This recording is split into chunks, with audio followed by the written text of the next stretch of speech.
Good morning. Today is going to be an exciting discussion, I hope.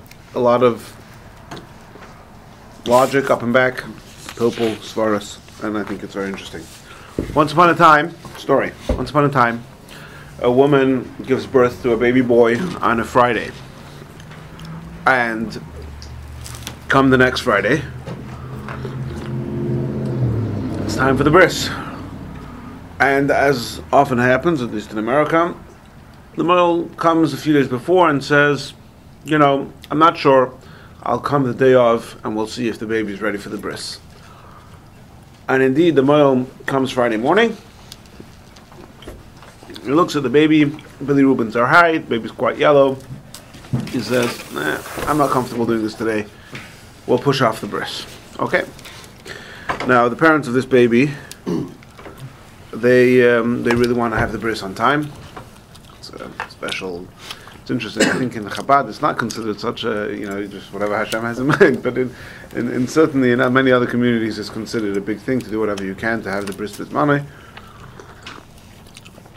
And so they did. B'meshach the day they made sure it was in the summer. They made sure to keep the baby outdoors as much as possible with the sunlight, and maybe they did phototherapy, whatever the different things you can do are to lower the bilirubins. And it's a long summer Friday, came Friday afternoon, and the parents, who are no experts, but they think they see a considerable change in the baby's appearance, and they say, you know what, let's take the baby back to the mile and see if he would do the bris now. There's still a couple of hours till Shabbos, an hour, you don't need that long to do a bris, let's see if we could do it. So put the baby in the car, go to the male's house, knock on the door. What do you think of the baby? And the male looks at the baby and he says, you know what, you're right. The baby's ready for the bris. The problem is I've already brought in Shabbos. I did early Shabbos. Oh. And so I don't know if I could do the bris. Now, if a bris falls on Shabbos, if the baby's born on Shabbos and the 8th day of Shabbos, then the bris overrides Shabbos. But here, it's not a Shabbos bris, it's a Friday bris. So what's to say that a Friday bris overrides Shabbos? So this is the question which the Rabbanim and the Rav was presented with, and he had to be a very good Rav to know the answer offhand. And the Rav said, let me tell you another story.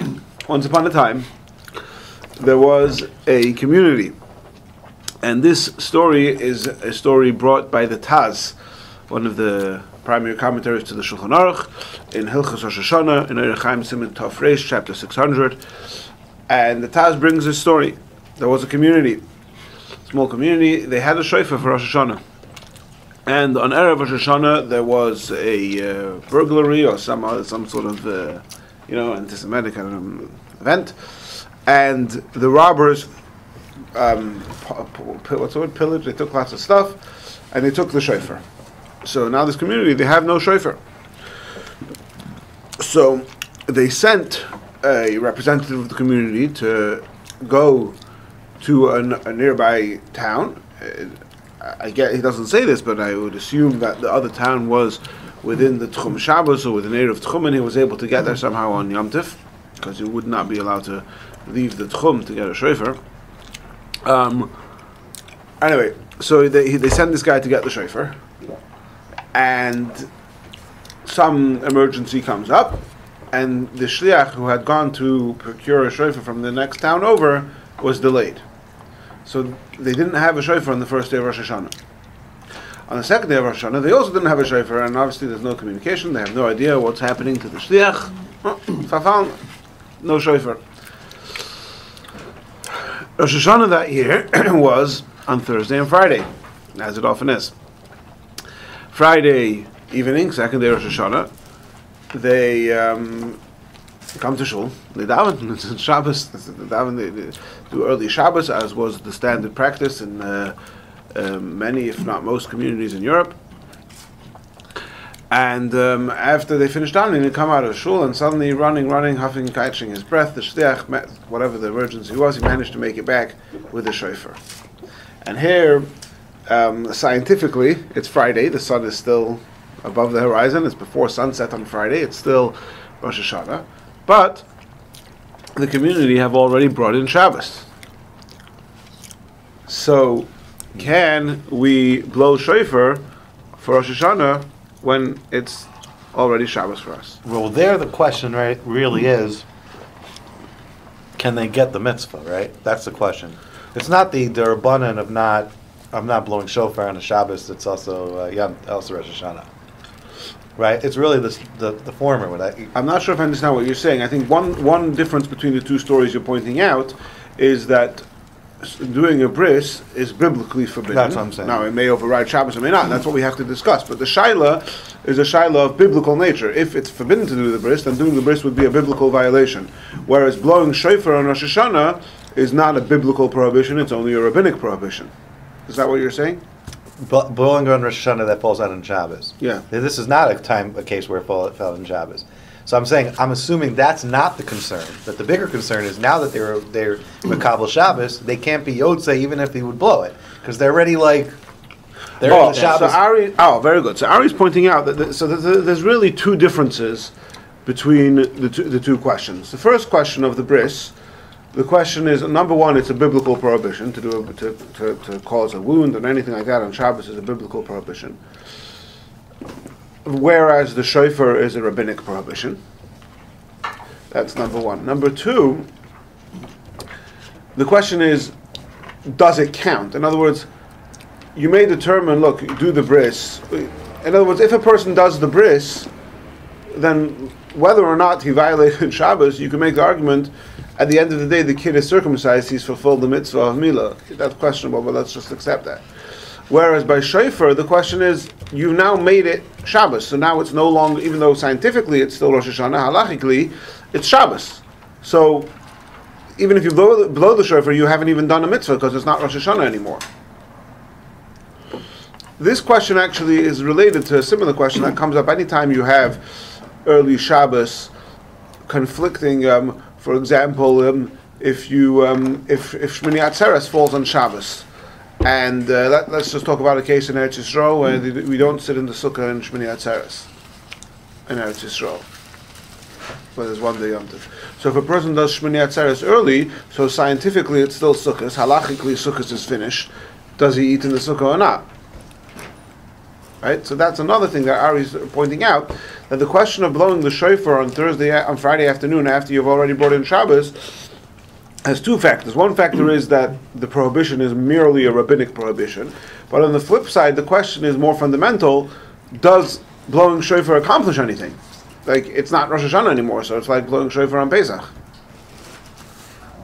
Okay, so I'm confused as usual.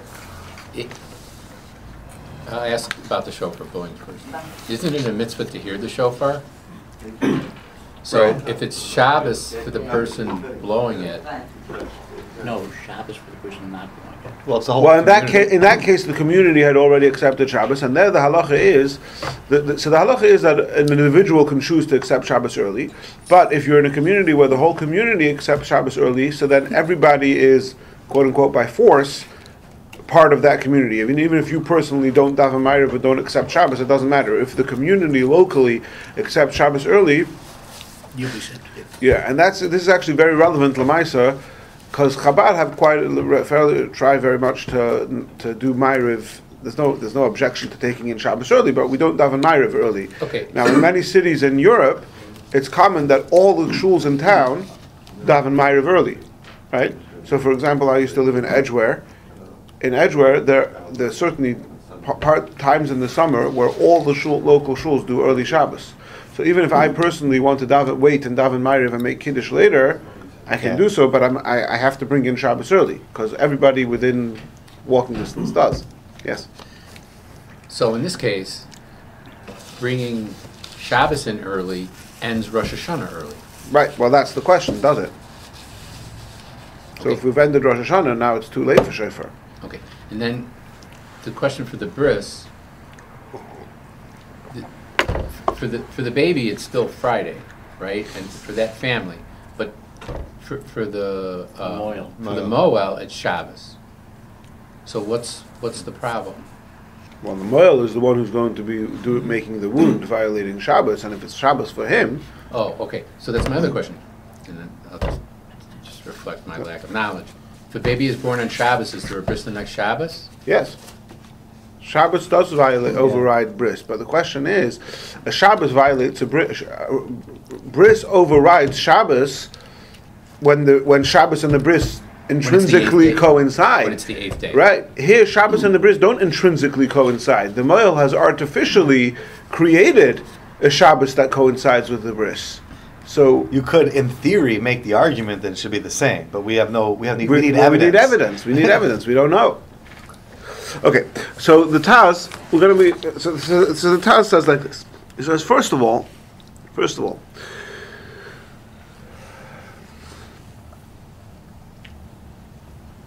there is a Mishnah. In halacha, there's a concept called bein hashmashos. That means there's day, which is day, there's night, which is night, and then there's bein hashmashos, which we loosely translate as twilight, which means that middle period, let's call it the period again loosely, the period between sunset and nightfall. That period is called bein hashmashos, which is doubt. We don't know definitively if it belongs to the previous day or the next day, right? Obviously in halacha, the next day starts with night, so Friday night begins Shabbos. So does Shabbos begin when it's nightfall on Friday or when it's sunset on Friday? That's the area of doubt. And the Mishnah says that in that time period, which we're calling twilight, it's permissible to do things that are forbidden on Shabbos because of Shvus. Shvus means that that biblically is permissible, but the Chachamim said you should refrain from doing this. So this prohibition of the Chachamim to refrain from doing things on Shabbos, they only instituted that when it's actually definitely Shabbos, what's called Tzumei Shel Yoim. But in the twilight zone, it's permissible. Now, later on, the Rishonim explain that it doesn't mean that all rabbinic things are permissible during twilight. It has to be, as we'll see soon in the Alter Rebbe, it has to be that there's a great need to do it or a need for a mitzvah. You don't stamazoi start doing things in that period. The rule is that once it's sunset, or even earlier candlelighting, it's Shabbos. And then there's certain things which, in case of great need or the need of a mitzvah, if they're only rabbinic in nature, you could be lenient until it's actually nightfall. Okay, that's a Mishnah. Nobody argues with that. Right? Maybe there's arguments about how to apply specific details, but the general principle that rabbinic prohibitions only set in 100% after nightfall is, everybody accepts that. It's explicit in the Mishnah. Again, the details of exactly when you apply this leniency may be subject to debate, but the fact that such a leniency exists is accepted. Now, then we have a machlokas. The machlokas is, what if it's not yet twilight? It's still broad daylight outside, but you already accepted Shabbos, right? So here we have a machlokas.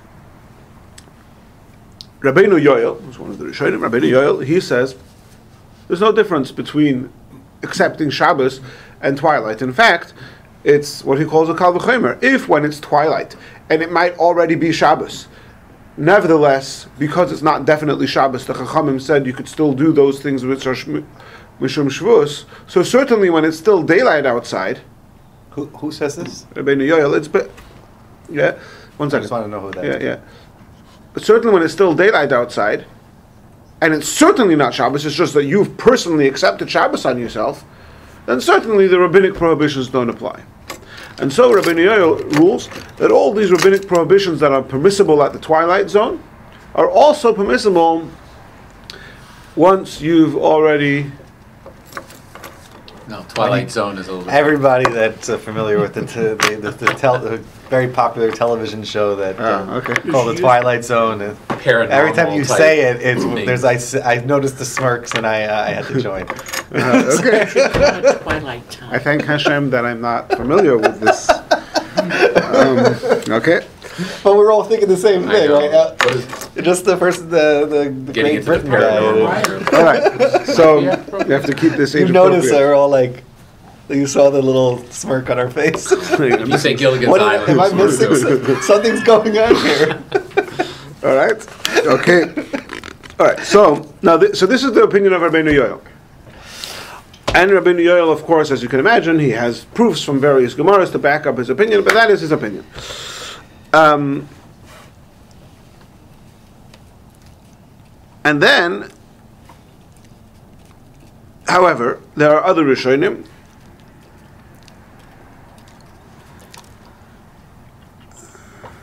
who ask questions based on other brises in the Gemara, and they say no, that accepting Shabbos upon yourself is more binding, more strict than doing malacha in that twilight time where we're not sure.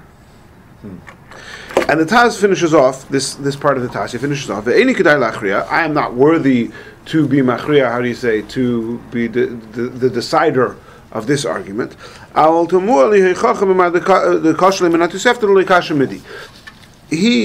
He's saying logically. He brings his proofs. The Taz is saying logically, I agree with Rabbeinu Yoel that it should be permissible, but I'm not going to want to decide. So that's the Taz's first step in his argument here with the shofar. He says, if you're allowed to do all these things d'Rabbanan once Shabbos already comes in the suffix, and according to Rabbeinu Yoel, who the Taz seems to be saying that I'm preferring that side of the argument. So then, even if it's already Shabbos, there is no prohibition to blow the shofar, because the shofar is only a rabbinic prohibition, and therefore that doesn't set in.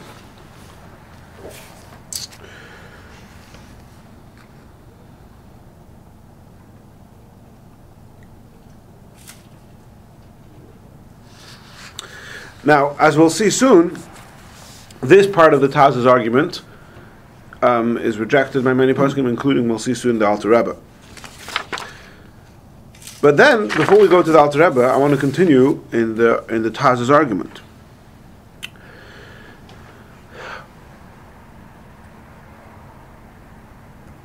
What has the Taz said so far? He says we have a machlekas, Rabbeinu Yoel, and those who argue on him, whether or not you're allowed to do malacha, rabbinic shvus, rabbinic malachas, after you've already accepted Shabbos. And the Taz is saying, I prefer, based on his understanding of the Gemara, he prefers the more lenient approach. But then the Taz says something even more profound. He says, even those opinions who are strict and don't allow you to do malacha once you've accepted Shabbos, here they may be lenient. Because, and here we have to get into the logic of the Kal V'chomer.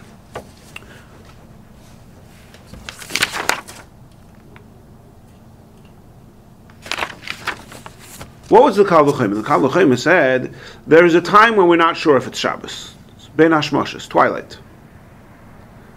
And there we're saying it's permissible to do rabbinic things. So how much more so is it permissible to do things when it's certainly not yet Shabbos? You've just accepted Shabbos upon yourself. Right?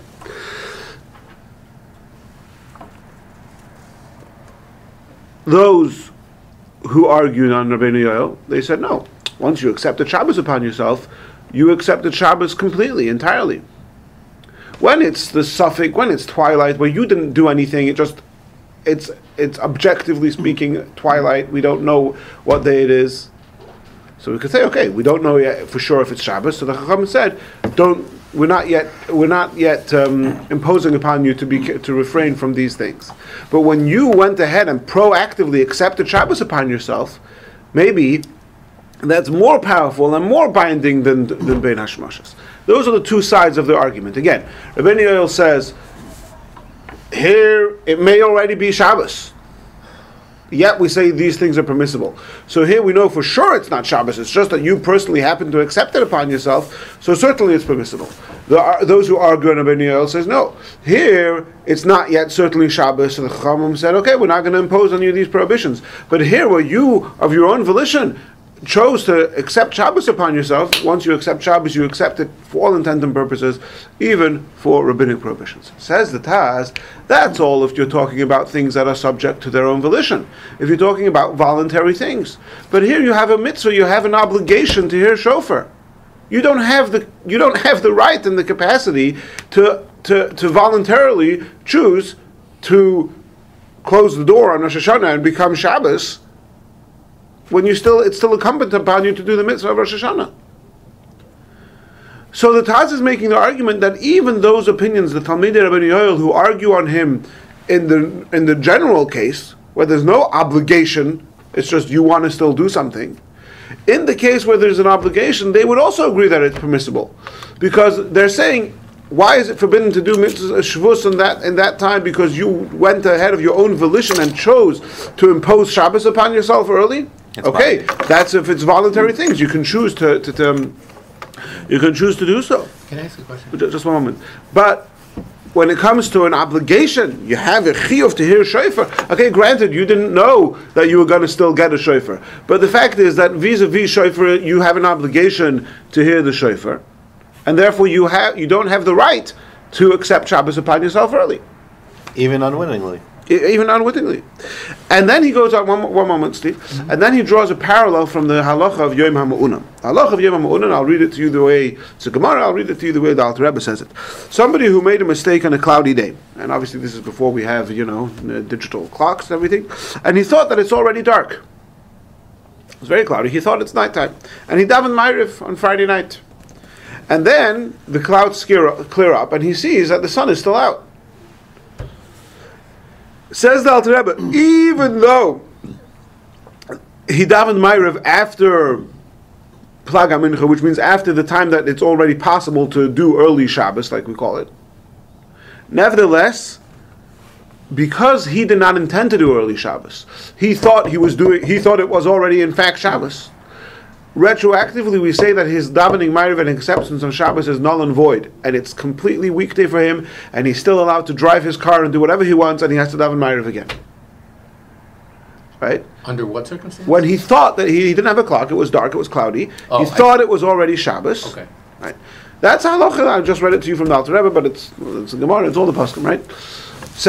Says the Taz, if when a person accepts upon him Shabbos early because of a mistake, because it was cloudy and he didn't know the time, we say that his acceptance of Shabbos is worthless because it's not Shabbos yet. So certainly in this case, where he thought that he didn't realize he was still going to have the opportunity to do the mitzvah of shofar, then certainly his acceptance of Shabbos is null and void, and therefore retroactively, once the shofar comes to town and he realizes that he had an opportunity to do so, so certainly it would be okay for his acceptance of Shabbos is null and void, and he can go ahead and at least vis-a-vis hearing shofar or blowing shofar is concerned, and he can go ahead and blow the shofar or hear the shofar. So just to summarize, Steve, before we ask a question, just to summarize the Taz, this part of the Taz so far, he makes 2 points. He makes the argument that, first of all, that even those opinions who generally speaking are strict about doing Melachos D'Rabbanan after you've accepted Shabbos, that would be only about voluntary Melachos. Whereas here, where you have an obligation to hear the shofar, you don't have the right or the capacity to accept upon yourself Shabbos early, just like you can't make Shabbos on Tuesday, you can't make Shabbos on Friday if you still have the mitzvah of hearing shofar. And secondly, he says it's like a mistake, because just like if you brought Shabbos early by mistake because you thought it was already night, and then the clouds clear up and you see that it's still daytime, so then this is also it's like a mistake, and therefore you can still go ahead and hear the shofar. Just one moment. So one moment. Yes, Steve. So, isn't there this concept that if I make a limitation on myself, let's say I'm giving up caffeine for a year, okay, and then I realize that this was a mistake. Can't I go to like a Beis Din or something and say, I made this oath, but it was a mistake. I didn't realize I was going to have all these, withdrawal, and just get it reversed. Can you do?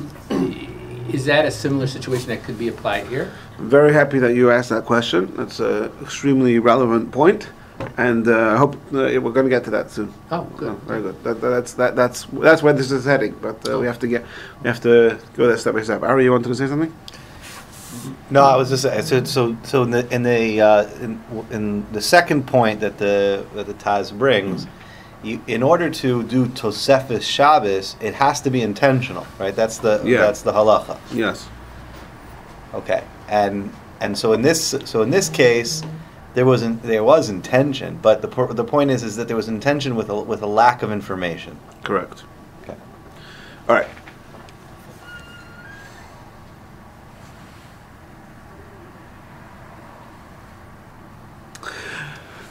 Now the truth is that this question, going back to the original machlokas that the Taz brought, that we have Rabbeinu Yoel and the Talmidei Rabbeinu Yoel, about whether or not you're allowed to do rabbinic prohibitions after you've already accepted Shabbos. So there seems to be a contradiction in the Shulchan Aruch itself. In one place, he paskins that you are allowed to, the Shulchan Aruch, and in another place, he paskins that you're not allowed to. So how do we? So the Taz is saying that, who am I to get involved? But I think that it is permissible. But what are we to make of the contradiction in the Shulchan Aruch itself?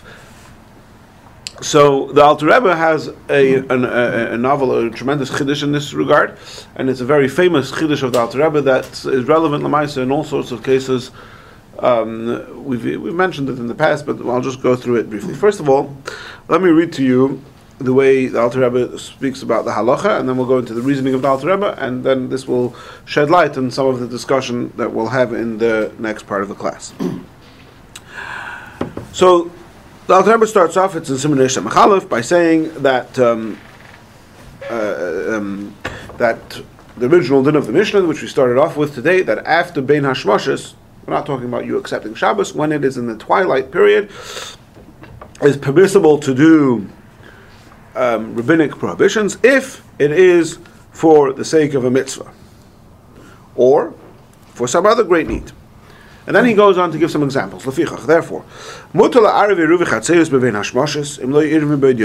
it is permissible to make an eruv chatzeris at that time of Bein Hashmoshes. So you're allowed to make an eruv chatzeris. Eruv chatzeris means that you have two adjoining courtyards, and you want to be able to carry from one to the other, or contemporarily carry in the city of Chicago. So that's called the eruv chatzeris. If you didn't create that eruv before Shabbos, you're allowed to do it during that time of Bein Hashmoshes. Because he's very pressured, it's stressful, you need to be able to carry on Shabbos, so that's considered a great need. And it's also a mitzvah, as will be explained later, that it's a mitzvah to make such an eruv. Okay, so the first example the Alter Rebbe gives of a rabbinic prohibition that's permissible during the time of Bein Hashmoshes is making an eruv. Next example, you have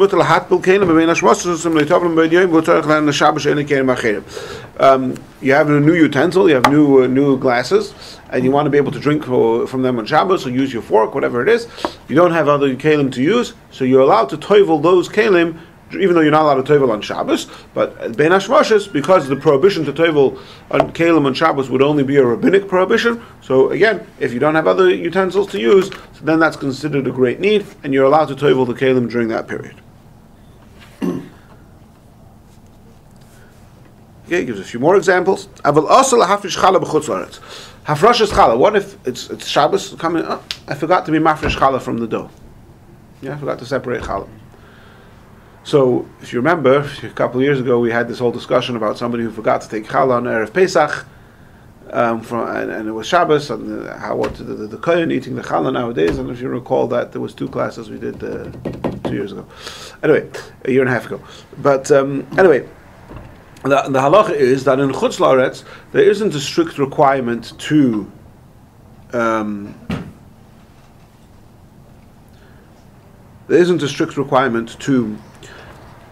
separate challah before you eat the dough. You can go ahead and eat the dough and eat the bread and leave over some at the end, and then be mafresh challah after Shabbos.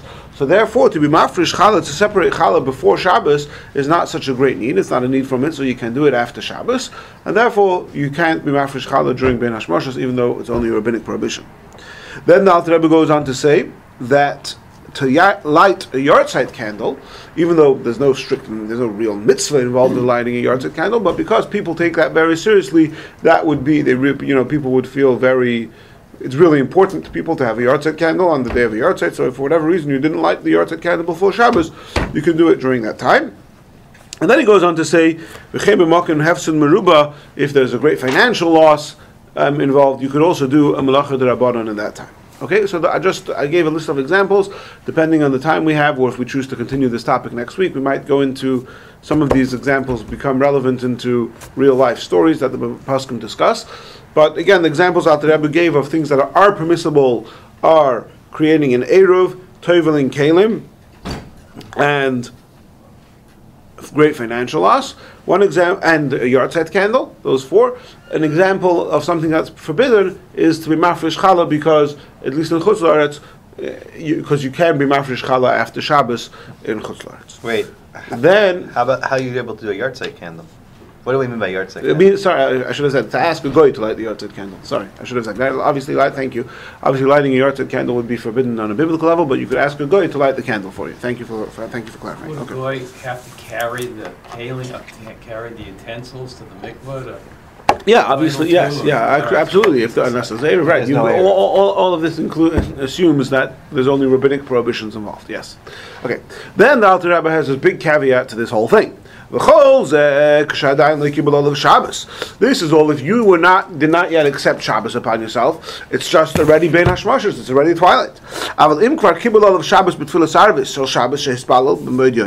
If you already davened Ma'ariv early and thereby accepted Shabbos upon yourself, or you didn't daven Ma'ariv yet, but you already answered Baruch Hu, which is equivalent to having Ma'ariv. Or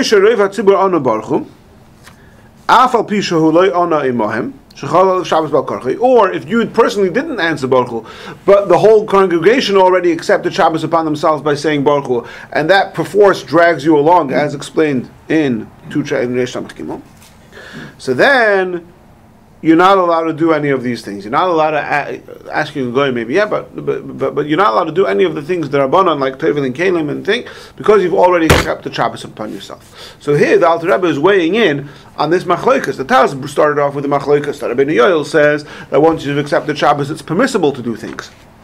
And the Talmid Rabbi Yoel said, no, even once you've accepted Shabbos, you're not allowed to do things that are also the Rabbanan. Here the Alter Rebbe is weighing in and saying that once you've accepted Shabbos, it's forbidden. The Alter Rebbe is being machmir. Now here we have a Kuntras Achron. We've mentioned this a number of times. Alter Rebbe sometimes has Kuntras Achrons, where he sort of develops the basis for his reasoning. We actually spoke about this very recently, where we discussed the attending a bris and eating meat during the 9 days, or having a great bris on Friday. Who was here for that class? Yeah, so that was a Kuntras Achron, where the Alter Rebbe goes into the whole story of the bris with the shalah, and what the Shalah's teacher told him, and how the Alter Rebbe infers from that our general responsibilities toward minhagim. What's our obligation to keep up these type of traditions. So that was also a Kuntras Achron. So here we have a Kuntras Achron. And briefly, what Alter Rebbe says in this Kuntras Achron is that there's this contradiction. In one place, the Shulchan Aruch paskins l'chumra, that you're not allowed to do malacha after you've accepted drabonans, after you've accepted Shabbos, and in one place it's paskins l'chumra. And Alter Rebbe has a very simple fix, a very simple synthesis to resolution between this contradiction. He says it depends if you've already accepted Shabbos or you've already davened Ma'ariv. There's two levels in accepting Shabbos. There's accepting Shabbos upon myself now, and then there's Ma'ariv, which creates an itzumei shel yom. Once you daven Ma'ariv, or you answer Baruch Hu, or according to some opinions, if you light Shabbos candles, which we've discussed in the past. So now it's not just you've accepted Shabbos upon yourself. Now you've actually created the reality of it's really Shabbos now.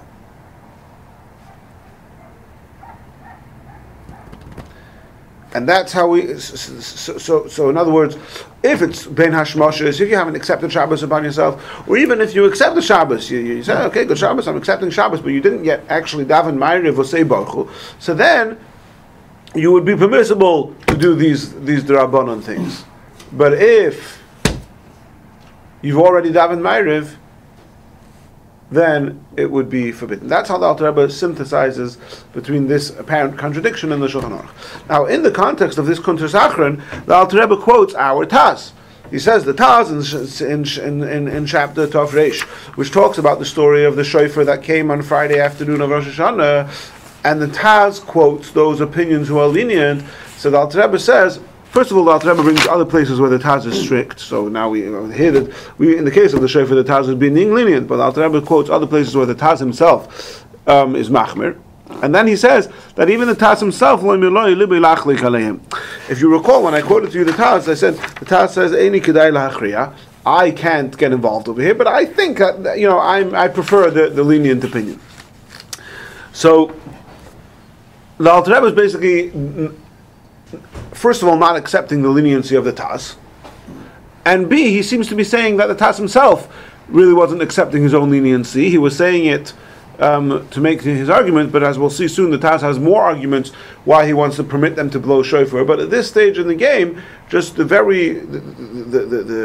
beginning of the Taz, where he says, the Alter Rebbe takes that very seriously. He says, right, the Taz is not really paskening that way. He's saying, if you ask my opinion, that's what I think. But I'm not worthy to decide in this machlokes. And like I said, the Alter Rebbe finds other places where the Taz himself is machmer. And so the Alter Rebbe makes this very clear that it's that after you've davened, if you've just accepted upon your Shabbos, fine.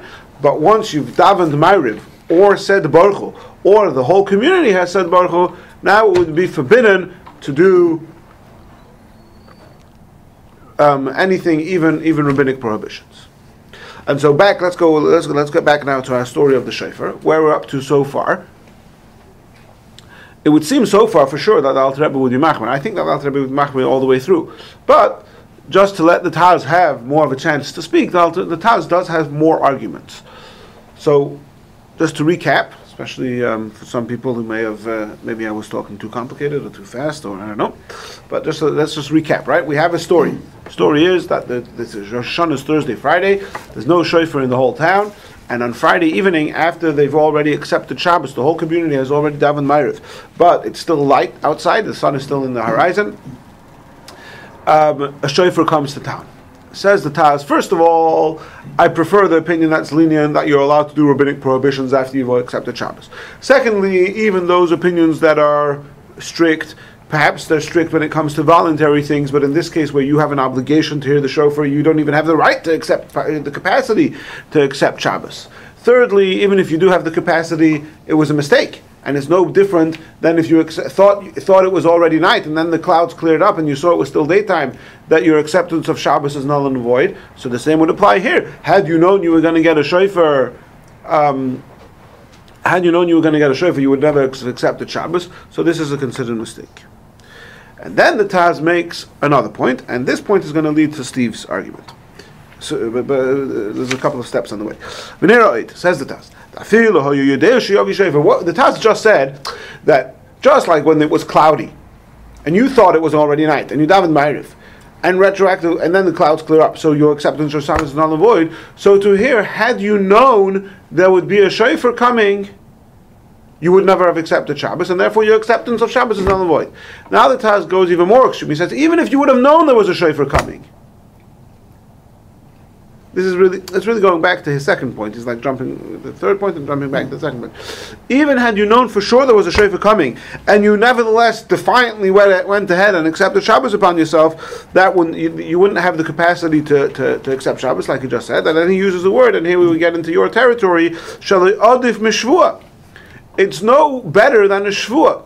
The notion of shvua. And by the way, this is how I came into this topic this week, is because we're learning in Rambam these days, we're learning the laws of vows and oaths and all those things. We just finished oaths yesterday, and today we start the laws of vows. So the halacha with shvua is, ein shvua chala laver la mitzvah. A person, shvua, the notion of shvua, of oath, is that the Torah gives a person the capacity, in the words of the Chumash, le'asoir isar al nafshay, to take something that is permissible and create a prohibition. It's permissible for me to drink caffeine, and if I say that I accept upon myself under the oath not to do so, so then caffeine becomes prohibited to me. Now, that capacity is limited to voluntary activities. A person does not have the capacity to say, I'm going to make an oath and I'm not going to wear tefillin.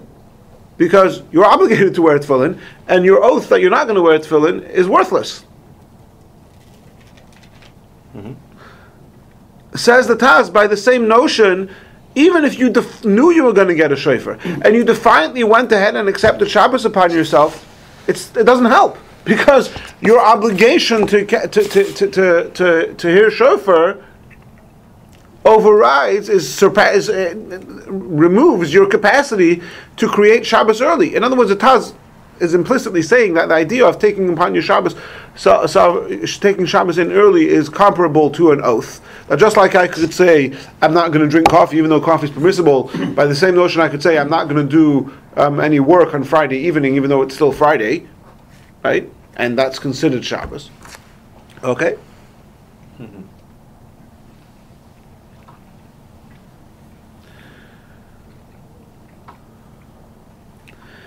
So it's similar to the point 2.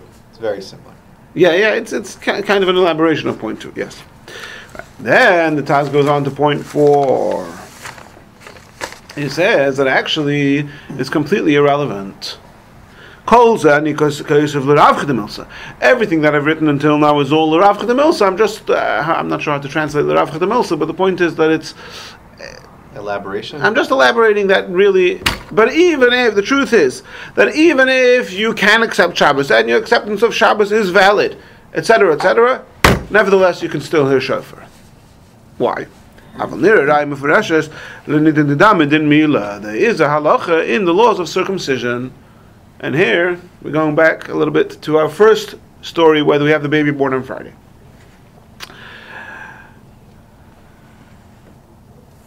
The Shulchan Aruch says, the Beis Yosef brings, Ein toli b'tefillah. The bris is not dependent on tefillah. Klal. Im kibul Shabbos b'mod yoyim.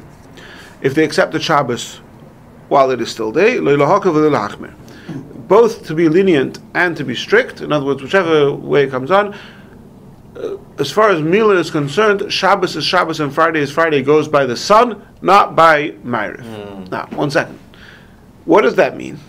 Now, there's what this means, what the Beis Yosef means, and what the Taz extrapolates from that. So first, let's explain what the Beis Yosef means. What the Beis Yosef means is that when is the baby born? What if? Again, remember the rule is that if the whole town, the whole community davens Shabbos early, brings in Shabbos early, then it's Shabbos for everyone perforce, right? So what if the whole town davens Shabbos early, and then the baby is born? So it comes night at 9 o'clock, 7 o'clock or 7:30, everyone brought in Shabbos. 8 o'clock the baby is born. So when are you going to do the bris next week? On Friday or Shabbos? It was Shabbos. When he was born, the whole community was Shabbos already. Doesn't matter. We're going to say the bris was, the baby was born on Friday, scientific Friday, the bris is going to be on the scientific Friday. Similarly, the other way around. If they davened, and this is not such common practice nowadays, but if they davened Ma'ariv on Matzah Shabbos early, so they finished Ma'ariv on Matzah Shabbos, but really it's still Shabbos already. It's still Shabbos scientifically, but they've already davened Ma'ariv, and now the baby's born. So you might say, oh, well, the baby's born on Matzah Shabbos, so the bris should be on Sunday. No, the bris is going to be on Shabbos, because even though everyone had already davened Ma'ariv, scientifically it was still Shabbos when the baby was born, the sun was still on the horizon, and so next week the bris is going to be on Shabbos. That's what the Beis Yosef brings, b'shem d'smak. Says the Taz, I'll extrapolate from that. What's the difference if you're talking about when the baby was born or when it's the time for the bris? By the very same. From when the baby was born. If the baby, for whatever reason, was not able to be circumcised during the early part of Friday, and then they daven Ma'ariv of Shabbos, but it's still day, and then the baby became healthy enough to perform the bris, you have to do the bris. Because just like in determining the time of birth, we go by the time on the clock, not by whether or not you've davened Ma'ariv, right? We go by the scientific time. Is it Friday or Shabbos or Sunday? Not by the halachic reality versus vis-a-vis what you've davened or not davened. The same is true a week later when it comes time to perform the bris. That if, right, it doesn't say this explicitly in the Beis Yosef. This is a Taz's extrapolation. That the same would apply when it comes to performing the bris, that it doesn't matter if you've davened, if you haven't davened, if you've born in Shabbos, if you haven't born in Shabbos, if the sun is still on the horizon and scientifically it is still Friday, so then you do the bris. That is the psak of the Taz. But what do you do? Your hands are tied, right? You've already accepted Shabbos, and now that's. But the Taz is reading into this Beis Yosef that even though you've already accepted Shabbos, it's irrelevant when it comes to the mitzvah of bris milah. As far as bris milah is concerned, it's still Friday. It's a tremendous chiddush. I understand it's Friday. You could agree with that, but then what do you do with the fact that you're doing a malacha? In the way the Taz is saying that, why is that any different than if the baby was born at that time? The baby is born at this time on Friday afternoon after I've Ma'ariv. Everybody agrees that for the whole community it's Shabbos. Nevertheless, I'm going to do the bris on Friday. What do you mean? The baby was born on Shabbos. You're doing the bris a day early. No, because vis-a-vis Mila, it was still Friday. Right, I understand, but like to me, all you've done, all the Taz has proven with that first case is this is definitionally Friday. I understand, we could all agree with that, but this person accepted Shabbos, or this community accepted Shabbos. Now, that's what I'm saying. Their hands are tied. Yeah, I understand. Friday by definition, it's Friday, but I can't. Now I'm stuck. It's two different things. Yeah, I know. I identify with your argument. I don't understand how the Taz presents this as if A equals B. I don't see it that way. I think you could be mechalik. Unless there was a good reason, medically, whatever. It has to be the 8th day. They're very strict in the 8th day. Right. So how do you measure 8th day? Someone's Tanai that they took in Shabbos. That's not a day. That's not that he be circumcised on the. Just to tickle Ari's appetite for tomorrow morning. What if the baby crossed the date line between when he was born and the bris? I think there's the notion of 8th day is not by someone taking in Shabbos early. Right. But the Taz is saying that applies on both ends of the week, on the first day and on the 8th day. Yes, Steve. So if you do the bris, and the community's taken Shabbos in, does the community have to repeat Marav after the bris? No, good point. But what the Taz is saying, that's talking about in the first part of the Taz, you would be right, because he's saying that it was like a mistake, right, like a cloudy day. Now he's saying it's not a mistake; it's still Shabbos for you. It's Shabbos with regard to everything else besides bris. As far as bris is concerned, it's not Shabbos. It's like a sort of. You have your cake and eat it too. Yeah, that's what he's saying. You can eat your cake and have it. Okay, so now I think I understand what you just said. I understand that better. I understand Tosfos better. Eat the cake and still have the Taz better. The expression is. He's saying that the definition that it's still Friday, but that's telling you a reality that in terms of every other aspect of Shabbos, it is Shabbos for these people, but for this aspect, it isn't. Mm-hmm. Okay, then he goes on, the Taz continues to say whether or not you should do a bracha on the bris or do the bris without the bracha. But his bottom line is you should do the bris and you should blow shofar. I think he says to blow the... Sorry, fakir, I'm the other way around. The bris you do with the bracha, but the shofar you should do without a bracha. Again, we don't have time to get into that because we only have a few minutes left, and I want to mention a few more very interesting things. Firstly, the Taz invoked the comparison between accepting Shabbos early and making an oath, and Steve preempted that by saying, well, if it's like an oath, so just like an oath can be undone, you could make an oath that you're not going to drink coffee, and then through the process of hataras nedarim undo that oath. So can a person accept Shabbos and then say, no, actually I changed my mind, and go and be mater neder and undo Shabbos? Now, if you could do that, so then that would solve all these problems. Just be mater neder, go do the bris. Just be mater neder, go blow shofar. Right? Mm.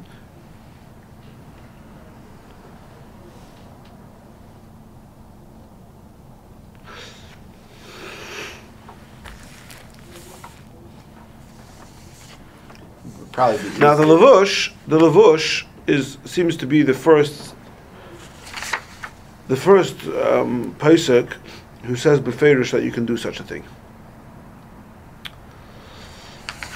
And all the rest of the discussion about this, and we're not going to have time to get into all the details, all the rest of the discussion on this are basically poskim who quote the levush and rely on him, and poskim who quote the levush and say, no, this doesn't make any sense, this doesn't work.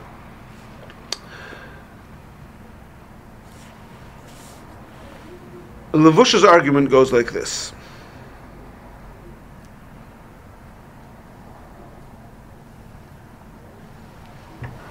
Levush's argument goes like this. In order to before I share what the Levush actually says, we need a little introduction. The Gemara says that it's permissible on Shabbos for me to say, let's say, I want my property, my payroll, my produce in this area to be kept guard on Shabbos. Now I can't go there because it's outside of my tchum, but it's within your tchum, and you could go there. So I could say to you, Ari, can you please go there? And we're not going to get into now the details of tchumin, how it's possible that it should be not in my tchum and in his tchum. There's many ways that could be possible. The bottom line is, it's within the area that he's allowed to walk to on Shabbos. It's beyond the area that I'm allowed to walk to on Shabbos. So I'm allowed to tell him, go and do it on Shabbos. Go and watch my field.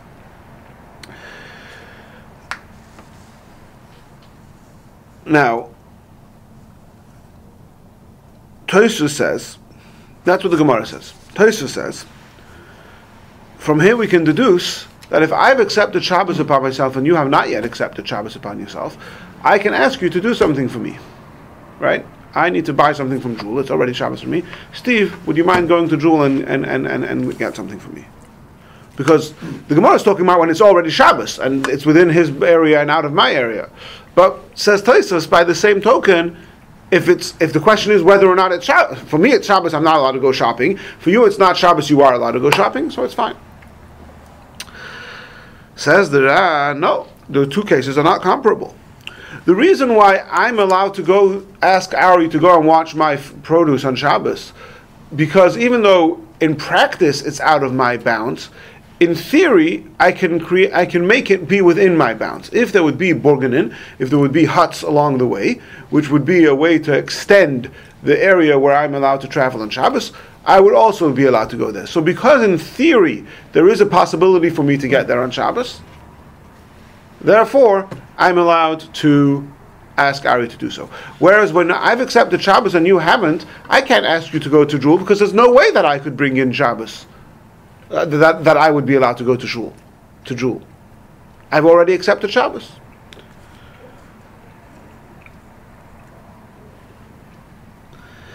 Says the Beis Yosef, I don't understand the question. Of course it's possible for me to go to Jewel. I could have not accepted Shabbos.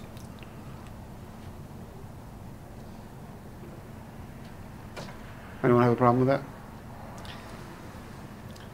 Again, the Gemara says I can ask you on Shabbos to go. Says Tosfos, by the same token I can ask you when it's not yet Shabbos, but I've already accepted Shabbos to go and do something. Wait, says the Ran, no. The only reason why I can ask you to go and watch my produce on Shabbos is because I also have the option of doing it on Shabbos in theory, if there would be borganin. Whereas here it's already, I've accepted Shabbos upon myself. There's no way that it would be permissible for me to go shopping. So therefore I can't ask Steve to go shopping for me.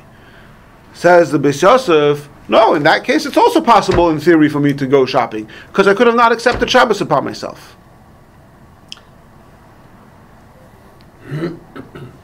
Steve, nobody has any problem with this? It's hard to see. I could have, right? But you didn't. But I didn't. And in other words, the fact that you could have not accepted Shabbos upon yourself, but you did. Here the idea is that even though it's already Shabbos, in theory there's a permissible way for me to get to that field with the borganin. Here, once I've already accepted Shabbos, there's no way out. Okay? So in Mela, we have a machloikus, let's call it machloikus Ran and Beis Yosef. When I've accepted Shabbos and you have not accepted Shabbos, am I allowed to ask you to go shopping? Machloikus. Okay. Says the Ramo, that machloikus is only on Friday evening, when I've accepted Shabbos and you have not accepted Shabbos. But if it's on Saturday evening and Shabbos has already gone out and I've already made Havdalah, but you're still in the middle of Shalosh Shudas, then everyone would agree that you can ask me to, that I can ask you to go shopping in Jewel, because there I do in fact have the option. At any given point, I could just say, okay, I'm making Havdalah right now, and I would be allowed to go shopping. So because there I do have the capacity to end Shabbos, so I do have a permissible way of doing it. So therefore, everyone would agree that I can go on Shabbos. And here's where the Levush comes in, and he says, no, ma pitom. When it's Erev Shabbos, I created a neder that I created this. It's not really Shabbos. I created it should be Shabbos.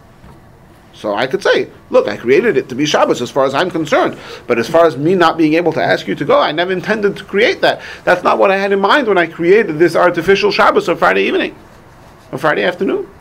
But on the end of Shabbos, when it's already Shabbos, so now it's not a Shabbos that I've created.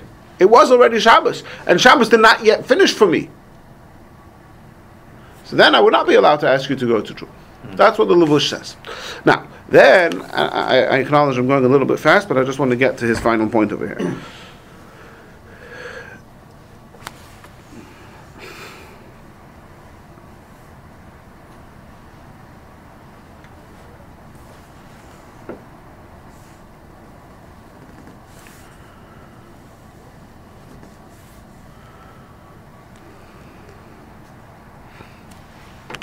And the Levush then goes on to say that really what I'm saying is implicit in the Rishonim over here.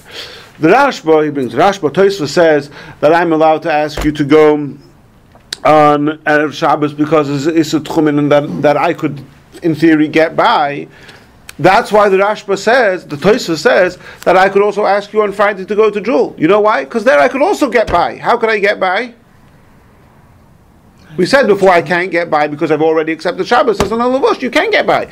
Just like by the Tchumen with my prohibition to get to the area where I want my things to be, my produce to be watched. I could get by in theory by creating these burgenin. When I've already accepted Shabbos, there is a permissible way for me to be allowed to go shopping. You didn't have to accept Shabbos early. But I did accept Shabbos early, but there's still a way around it. Steve? You made a mistake. Right? You're Hataras Nadarim. You go and undo your vow. And that's why Tosfos doesn't say it about Motzei Shabbos. Right? The Levush is back. The Ramah says that Motzei Shabbos is more lenient than Friday. The Levush is trying to turn that around and say that Friday is more lenient. Because on Friday, I accepted Shabbos. I can go to a Rav and say, I'm sorry, I have Charot. I'm undoing my acceptance of Shabbos. Like I can with any other vow. On Motzei Shabbos, it's Shabbos already. You can't undo your acceptance of Shabbos. You can make Havdalah, fine, so make Havdalah. But you can't. But the Maisa, it's still Shabbos. Is there a degree to this? Like, if I want to, let's say I have no challah, all right, or I have no wine, something like that. That's directly related to mitzvah. Or, you know what? I forgot to get the horseradish for the gefilte fish. Does that play into it? Yes, absolutely. So, in order to further address Steve, your mamash, you're preempting everything I'm going to say. Apologies. No, it's but that's the best way. That means that I'm yeah, okay. So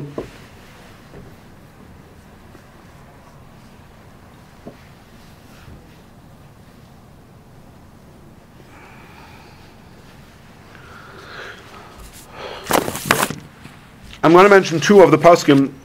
Again, there's many examples. I'm going to just two examples. There's a shuva of the Shoel Meshiv, which is Rabbi Yosef Shoel Natanson, who was the Rav, the Lemberg Rav. Later, it's Lvov Lemberg, and he has the shaila of a woman who accepted. You leaving? He accepted. How much longer do you have? 5 minutes. 5 minutes. A woman who accepted Shabbos upon herself, and then she remembered that she wasn't yet mafresh challah. So in that case, we saw the Alter Rebbe said it's no good. But the Magen Avraham says it's no good. But the Shoel Meshiv is talking about that case. And then we have a very interesting thing, and here there's a very, very interesting, parenthetically, but a fascinating historical piece of history here. There's a sefer called, we've discussed this before, there's a sefer called Shalos Teshuvos Torah Lishma. Torah Lishma was published by the Ben Ish Chai under the pretense that he had discovered this manuscript from a rabbi who had lived 200 years before his time by the name of Yechezkel Kachli or something like that, and he published these tshuvas. Now, nowadays, virtually all scholars agree that the Ben Ish Chai himself wrote these tshuvas, but he wanted, as the name of the sefer suggests, to have Torah Lishma. He didn't want to get the credit or the fame for it, so he put it under somebody else's name as if he was just publishing some manuscript that he had found. Now, how do we know that this is the Ben Ish Chai? So one of the proofs is this tshuva. It comes up in a number of places. There's another sefer, which is very, very infamous. We've also discussed this a number of times, called Tshuvas Psamim Reish. Tshuvas Psamim Reish was published by Shaul Berlin, who was a Maskell, I guess, yeah. Anyway, he published this sefer claiming to have discovered a manuscript of the Tshuvas of the Rosh, and it turned out, later on it was discovered to just be a forgery, and he himself had written them and attributed them to the Rosh. Now,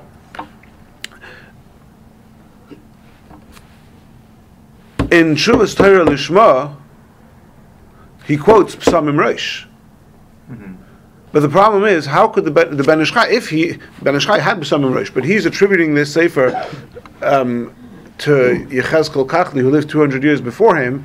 Psamim Reish was never published yet. So, whenever the Ben Ish Chai quotes the Psamim Reish, he says, the Tshuvas of the Rosh, which I have a manuscript of. Because the Ben Ish Chai is trying to is pretending to put himself off the shoes of a scholar who lived 200 years ago. He wants to quote something that has never been published before, so he pretends that this pretend Yechezkel Kachli has these shuvas in a manuscript. And that's how he gets around. And that's one of the ways we know that the Torah Lishma was actually written by the Ben Ish Chai himself, because he keeps on doing this.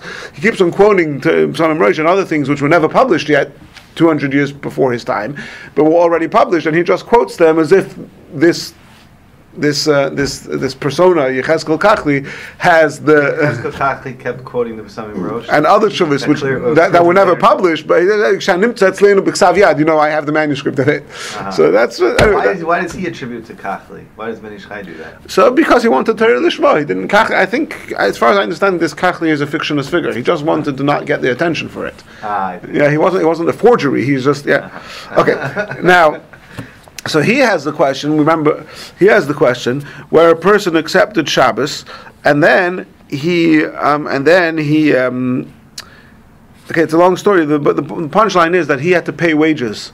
He had to pay wages to somebody, and there's a mitzvah in the Torah to pay the wages on the day, and he accepted Shabbos, and he can't. How's he going to pay the wages on Shabbos? It's out of the tchum and the money and the muktzah and the traveling on Shabbos. He goes through all these things. So he says, can he just be matir neder and undo his neder to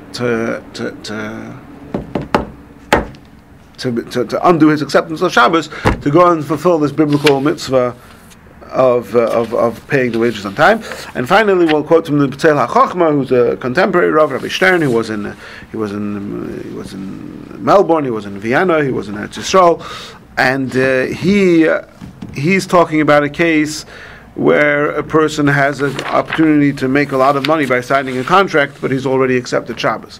Now, there, signing a contract is already a biblical prohibition, so it's much more severe of an issue. You can't just say, the Rabbanan, the Tzarech Mitzvah, no problem.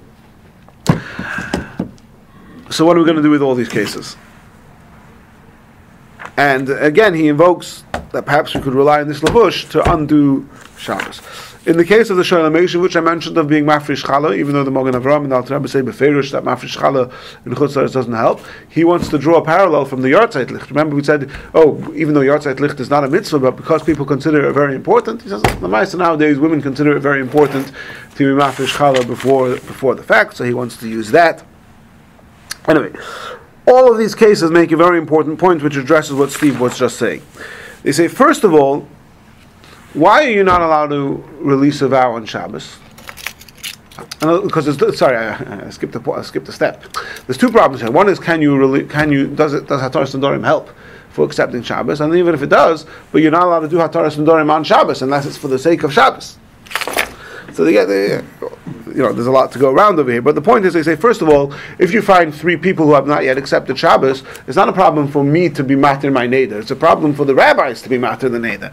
So if you find 3 rabbis who have not yet accepted Shabbos, then it's certainly fine.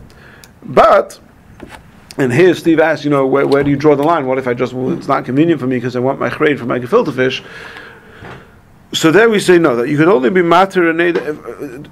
You could, first of all, from 2 aspects. First of all, as far as the laws of Shabbos are concerned, you could only be matir a neder on Shabbos. If you don't find 3 rabbis who it's not yet Shabbos for, so you could only be matir neder on Shabbos if it's for a real need of Shabbos, not just because you have your chrein. But then there's another point, and that is nidrei mitzvah. Even though in general, anytime you regret taking a vow, you can annul it. But if it's a vow for a mitzvah, so then you could only annul it with a Pesach, not with Charata, which, let's just loosely explain, if it's a very extreme need. In other words, if I take a vow, not to drink coffee, so then, it's too hard, I can annul it. But if I take a vow to do a mitzvah, the example in Shulchan Aruch is to give tzedakah, so then I can't just annul the vow. I vowed, I pledged $1 million to the building campaign, I changed my mind. If there's a Pesach, if there's a really extreme situation, that's something I could have never anticipated came up, and that's why I can't afford my pledge, so then, under extreme circumstances, we will annul a vow for mitzvah. So here, accepting Shabbos, even if you say like the Levush that it's comparable to a vow, but it's a vow of a mitzvah. Doing Shabbos is a vow of a mitzvah, and therefore you would only be allowed to annul it in an extreme case in an extreme case which would qualify as a Pesach, which it's difficult to categorize exactly what that means, but it certainly would not be because I want to create a gefilte fish. It would have to be an extreme case, and in extreme cases, there is this opinion of the Levush. Again, I'm not aware if the Alter Rebbe explicitly quotes it, but there is this tremendous chiddush of the Levush that you can, under those extreme circumstances, annul and undo your acceptance of Shabbos. And it seems that some poskim accept that chiddush of the Levush in some cases, but other poskim, including the Magen Avraham and the Aruch HaShulchan and others, seem to say very clearly that absolutely not. Once you've accepted Shabbos, there are certain times when rabbinic prohibitions would be permissible, even though you've accepted Shabbos. But undoing your acceptance of Shabbos, according to, I think it would be safe to say, most poskim, or certainly many very prominent poskim, is just not possible. It's not in the same genre as vows, and is not subject to Hataras and Torah.